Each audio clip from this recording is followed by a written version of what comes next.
Hey everybody, Jimmy from Superpath here today with my friend Paul Zalewski talking about a content role he's hiring for. Um, Paul and I have worked together quite a bit over the last couple of years, although this is in a new context, which is exciting. And so you're bringing on a VP of content at your new role at Red Stag Fulfillment. We'll talk a lot specifically about that. But first, Paul, could you just introduce yourself and then also talk a little bit about Red Stag? Could you just kind of give us like the 30,000 foot view of the business? 100%. So, yeah, hi everybody. I'm Paul. I run marketing at the Red Stag fulfillment team. I'm fairly new to the company. This is week number 11 for me, so still in the thick of it from a newness perspective. But so far, so very good. Red Stag is a third party logistics company, and that means we help other companies with their logistics challenges. So we serve e commerce companies. So think about your favorite direct to consumer mattress company or e-bike company or stand-up paddleboard company. We serve a ton of folks like that who do not want to do all of their fulfillment and logistics stuff in-house. So that allows them to focus on what they do best, which is the e-com side of things. And then we handle taking those orders and getting them out to end customers. So it's a very interesting industry. It might be different from the traditional SaaS and things that you're used to. It was a very new industry for me, but it is absolutely fascinating. And it's fascinating, and I believe it's a content marketer's dream industry because of how darn complicated fulfillment and logistics are. I know this personally because I have a side project where I have a tiny e-commerce company, and I had to figure out how to import stuff from Vietnam and how to pay the U.S. government money to, pay tariffs and stuff like that. And then, all of the logistics that go from importing to warehousing to getting stuff out to end customers. There's such a complex journey there that the education opportunity is absolutely immense. So Red Stag is in that space. We compete with some brand names that you might have heard. ShipBob is our biggest competitor. And they're kind of the 800-pound gorilla in that they went out and raised hundreds of millions of dollars in VC funding. They got a big flashy website and all of that. And we are in kind of an underdog space competing against them. And we're going to use content to do that. That's awesome. That's a fantastic overview. One follow up is the typical customer engagement purely consulting? Is there a software component to it? Like how does the average customer engage with Red Stag? Yep. So we do have a software that does inventory management and warehouse management stuff, but our typical customer is taking their inventory. So, there are thousands of e-bikes or exercise machines or whatever it is. They're sending them from their factory into our warehouses. So we have a warehouse in Salt Lake City, we have a warehouse in Tennessee, and we will hold all of that inventory and then send that out to end customers. So we make money on holding that inventory and then shipping it out to end customers. That's super cool. So there's no free trial. Like you, I feel like that's the thing that most content marketers are thinking about nowadays is like, how can our PLG motion drive more users into the trial? This is not PLG. Yeah. It's a very complex sales cycle. Our master services agreement, is pages and pages long because of just how messy this industry is. You're talking about physical goods, moving them around, that sort of thing. So it's a complex sales journey as well, which gives us another content opportunity. So it's like top of funnel content. How do we attract these folks? And then how do we help the sales team move folks throughout that journey? And there's some really cool stuff there. When we think about our ICP, it's folks that are either coming from another 3PL and for whatever reason they're unhappy with that experience, and so they're shopping around, or it's a company that has had their own warehouse and fulfillment operations in house. So they literally have a warehouse, they have a VP of operations, and we hear those companies come to us. And I got to sit in on a sales meeting the other day where the CEO said, I'm spending 30% of my mind share thinking about our internal operations, and that's just too much. I need to outsource this function. So, another big piece of content that we're thinking about is a true cost comparison between self-fulfilling and outsourced. And there's all kinds of hard costs and soft costs that goes in there. So great example of a big value add piece of content that we could create. I love that. I love that. Just a small aside, I just yesterday interviewed a woman for the Superpath podcast named Brianna Valesky, and she runs marketing for a company that does fraud detection for lender applications. And hearing about 12-month sales cycles that probably involve a few rounds of golf and a steak dinner or two, and the way that she thinks about content marketing for a long sales cycle and big contracts and whatever was really, really cool. Actually, keyword research is this much of that process, and it's a very holistic approach. I think that's actually really interesting in the sense that you're covering the gamut. It's not just, hey, let's get page views. Like you need to be really, really understanding these customers, understanding the entire sales cycle. And I would imagine, like, in addition to getting people on the site, like you mentioned, is like, how do you support sales? How do you support customer success? How do you continually learn and develop your expertise in this area? So I think it's really cool. And I would imagine for some folks is potentially a nice break from SaaS, which has been wonderful to content marketers over the last 10 or 15 years. But I would not be surprised if there's some folks out there who are a little, maybe growing a little weary of, how many page views turn in, if we get X number of page views, we get Y% converting to the trial, like that might be old for some folks. So really interesting. Let's talk about the role specifically. So it's a VP role, which gets me pumped up. I love seeing VP of content roles because it means the company is making a serious commitment to content.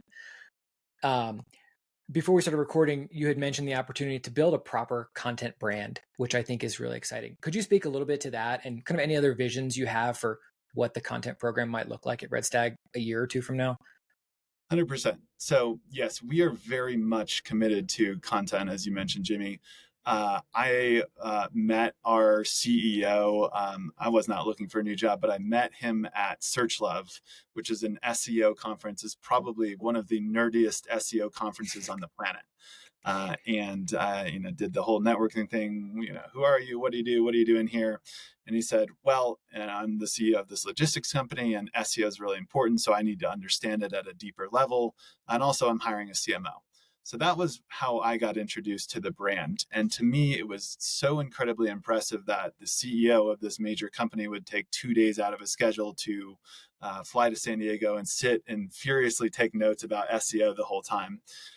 And that was just the beginning of understanding how deeply committed to content and digital marketing RedStag is. So from the CEO on down, my background, by the way, is in content and SEO. So I'm coming at it from a marketing leadership perspective, and I really get this stuff and believe in it. So there's no convincing me, there's no convincing our CEO that content is important. Our co-founder, so the co-founder of RedStag, also comes from an SEO and content background. So we have this Amazing. like incredible alignment from the very top all the way down that content is super important. And when we look at the business, it's historically grown through SEO. So we've had some wonderful growth from SEO. The team's done an amazing job, but content has not been a huge focus for the company. So when I look at our SEO, the number one thing that we need to do to improve our SEO is great content. And then on top of that, we understand that SEO, there's actually a lot of room to grow, we believe, on the SEO front. So content needs to support the SEO engine, but also, for everything from existential reasons that, who knows, maybe a year from now, we all have our personal ChatGPT chatbot Yeah. and we never go to Google. There's that existential threat. I don't think so, but you never know. We just want to grow faster. And so we need to diversify on top of SEO. And so myself, along with the whole leadership team, really believe that we need to build a true content brand. And that means we're not just going to write blog posts and suck in organic traffic and do that whole thing.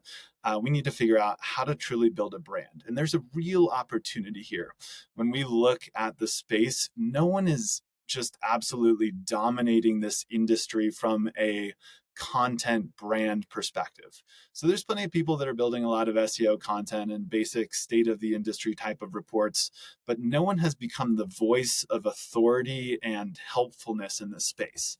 So I think we have a real opportunity to do that. I don't know exactly what that's going to look like. I don't know if it's a podcast or a YouTube channel or creating some internal mini LinkedIn influencers. I don't know exactly what it looks like, but I know there's a massive opportunity to do that. And so, Jimmy, you mentioned this being a VP level role. The reason for that is that, I'm halfway decent at SEO and content, but I'm looking for someone who can take and own this from a senior level and really truly build this into the brand that we think it can be. And when I look at our entire marketing engine that we're building, content is the foundation and the fuel for everything. That's amazing. That's really exciting too. Like when I think about building a content brand, I think of the ability to flex all of your content muscles. There's some SEO, there's some thought leadership, it's experimenting with different platforms, it's, the brand element to it. And then also, because it's a VP role, it's the kind of accessory skills like dreaming up a great strategy, executing it, managing a team, being accountable to the metrics and all that good stuff, which maybe we should talk about briefly because it sounds like the person who's the right fit for this role is probably not a high level individual contributor. Like this person's not going to be writing the blog post themselves, or maybe there's some small amount of that, but they need to take this thing, dream it up, bring it to life, mostly by empowering a team of people to do it. Is that right? Yep, 100%. So, we're scrappy. We're boots on the ground. We like people that aren't afraid and don't want to just sit there and make presentations and PowerPoints and stuff like that. But very much so, I don't think that one could do this role effectively without building out a small team of super experts in content creation. So very much part of this role is building it out. And we do have the budget and resources and belief to have this person build a team. But yes, it's really complete ownership of the content discipline from the, let's together design the metrics that we want to go after. Let's figure out how to hold the content team accountable. And then let's figure out the team that needs to do that. And there's some obvious things that we need to do. I still cringe, honestly, when I read blog posts on the website because they look like they were written by an SEO for Google and for Google about 7 or 8 years ago, because they were.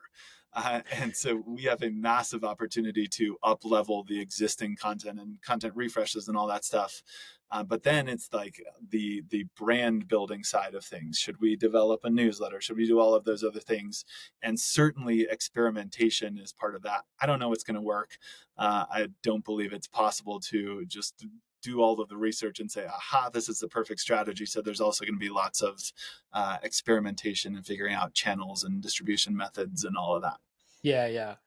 What has this person been doing for the last couple of years that you think will have prepared them well for this role? Like it sounds like some strategic work, definitely some people management and hiring and things like that.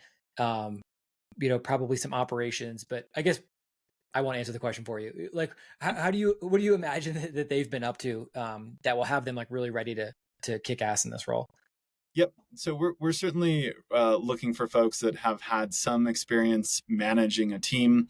That doesn't need to be a team of 12 FTEs. This wouldn't be a team of 12 FTEs, but you've got some direct people management experience with FTEs. You've built hopefully a creative content team that includes FTEs, but also exterior resources. Very much believe in, for the right stuff, contractors and consultants and super experts. Maybe you've done some agency management. I'm a big believer that agencies can be good or bad, but if you can find an agency that's a super expert in something, perhaps that's data-driven content building, or perhaps that's distribution through content syndication networks. So some agency management experience could be good. I think either an in-house or agency background. Ideally, you've got at least some in-house time so that you've really gone deep on understanding a brand. And then the final thing I'd call out is just serious passion for content marketing. And if you're watching this and in Superpath, you probably have that serious passion. But I want the people who are geeking out and spending time in a Superpath, who are going out and reading stuff from folks that they think are top notch in content marketing. Curiosity and obsession with content marketing, I believe, is going to fuel this person to success.